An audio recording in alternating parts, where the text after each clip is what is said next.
Hey guys, good morning. Today I wanted to talk about dreams and how dreams could be very profound. So, last night I had a dream that I was at my old house in Los Angeles and I was underneath this gazebo.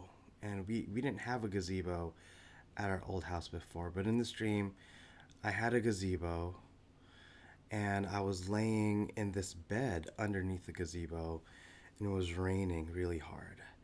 But it was a beautiful rain, and the bed was this beautiful, long purple bed. And I'm woken up by my old dog.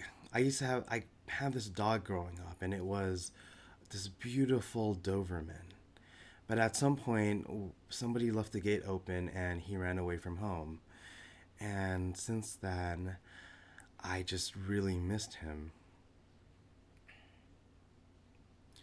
So he woke me up, and he wasn't the same size as I remember him. When I had him, he was a puppy to a young dog before he ran away. But in this dream, he had turned into this huge, strong Doberman, almost as tall as me, and he had this beautiful black coat and this beautiful brown patterning in the front. And in the dream, he just kept following me around. And then I said, "Oh, maybe you don't want to follow me around." But he just kept following me around, and in fact, he kept trying to give me hugs from behind, like he was protecting me. And then I said, "Okay, well, you want to go for a walk? Let me go put you back on your chain," because I used to put him on this chain and take him on the walk. And then he felt really sad about it. And I think he was saying, I don't need this chain anymore. But I put him on a chain anyway, and we started to go for a walk. And at that point, I had woke up. And I felt like, wow, maybe that dog was my guardian. So now, when I start to connect with my spirit guides, I may just start to connect with my old dog. And what was interesting about this dream is when I woke up, I had woke up in the house I am in now, but I didn't realize it at the time. I was still in another dream. So I had woke up in this house and I had asked my landlady to remove the cable box from the side of the house. So I started talking to her. But when I looked at her, she was no longer my landlady. She was actually my grand auntie who used to live in San Francisco and who had passed many years ago. And I was like, wow, this is strange. So I talked to my grand auntie slash landlady to remove the cable box, and she goes to the wall and she picks it up and she walks it outside. And she walks out the front door. And then when she goes out into the front door, instead of the street we usually have, it was this beautiful garden with all these beautiful flowers. And again, the color purple popped up. There's this tree with these flowers cascading down, and the flowers were all purple. And then my grand auntie, she starts talking to me about my ancestors. She says, "Hey, do you remember your mom's sister, younger sister that died? I think her name was Malu."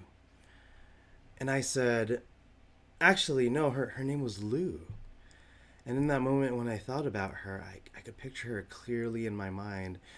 And then I felt so much love. And then I started picturing my mom's other sister, who was slightly older than her. Her name was Mia. And I was like, oh, maybe she's talking about Mia. And then I pictured my Aunt Mia. And the thing about my Aunt Mia is she raised me when I was a little kid.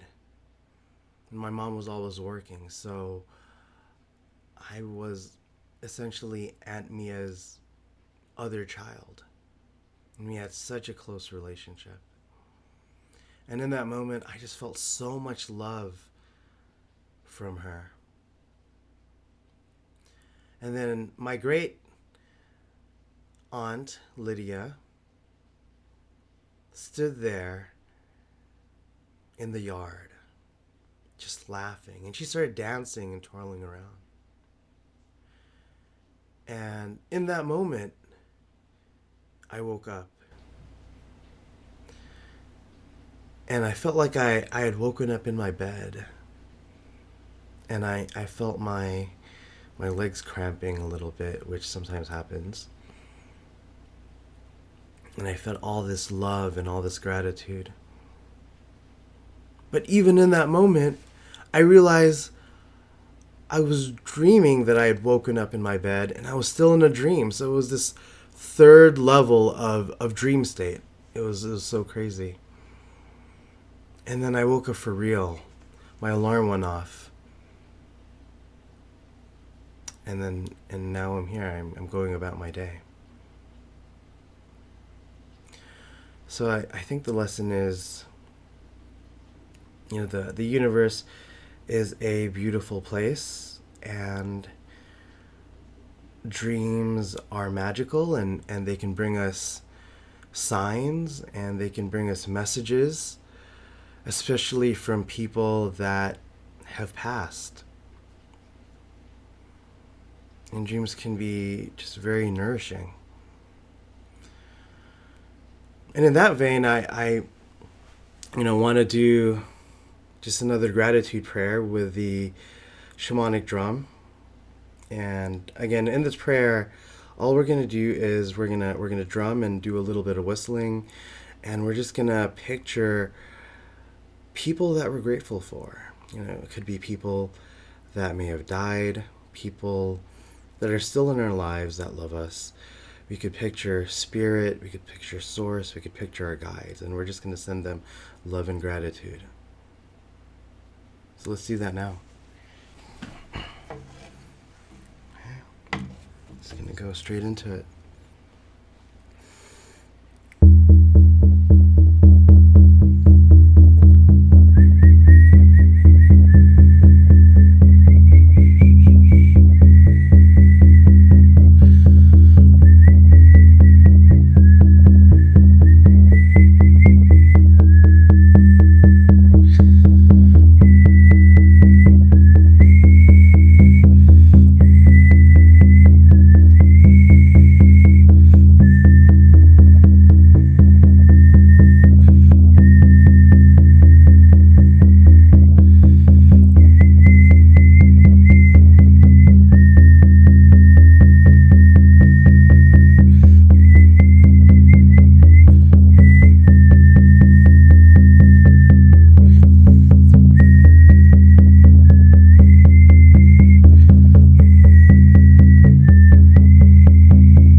Okay, that was our prayer of gratitude for the day.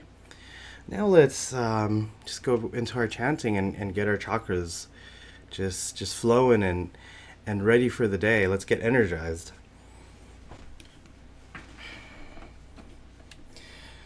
It's kind of a rainy day today, actually, so just feeling kind of in a gentle mood, you know.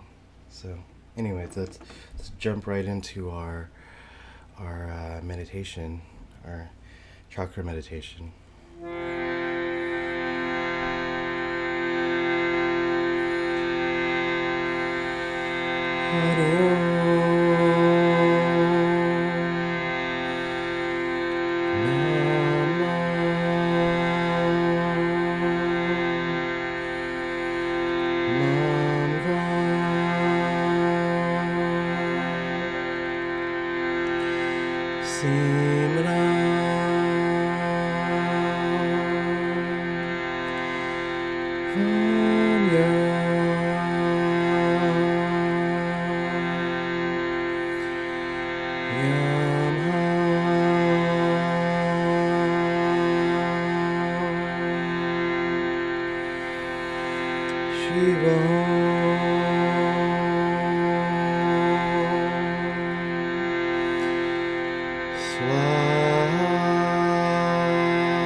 Okay, so that's our meditation service for today.